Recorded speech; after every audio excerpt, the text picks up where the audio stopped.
အဲ့တော့ဆရာတို့ကပါရာစီတမောတိုက်လို့ရှိရင်အရေးတိုက်မလားအခဲတိုက်မလားဆိုတာကခလေးအခုဒါ6နှစ်ဝါလို့ဘယ်လိုထိုက်ရမလဲမေးရင်ခလေးပေါ်မူတည်တယ်လို့ပဲပြောရလိမ့်မယ်เนาะအဲ့တော့ပါရာစီတမောဆိုတာဒီဆရာတို့အရေးဖြစ်ဖြစ်အခဲဖြစ်ဖြစ်ကလေးရဲ့ weight နဲ့ချိန်ပြီးတော့အချိုးကျတိုက်တာဖြစ်တယ်အဲ့တော့ဝါတဲ့ကလေးဆိုဥပမာဆရာတို့ကလေးက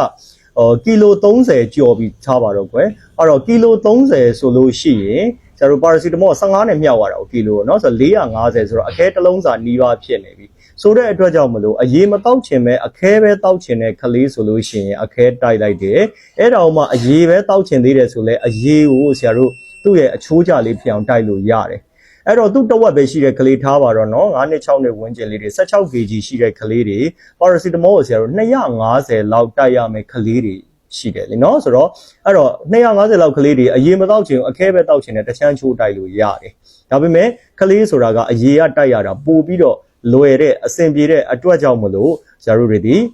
ကလေးအငယ်တွေအတွက်ကြတော့အရေးကိုဦးစားပေးပြီးတော့ပို့ပြီးတိုက်ဖြစ်တာဖြစ်တယ်အဲ့တော့ကလေးရဲ့အချိုးကျဖြစ်ဖို့ရဲ့သူတောက်ချင်တာအခဲလားအရေးလားပေါ်ရဲ့ကိုမူတည်ပြီးတော့ဆရာတို့ဖျားရင်ပါရာစီတမောထည့်ပြီးတော့အချိုးကျတိုက်လို့ရတယ်เนาะ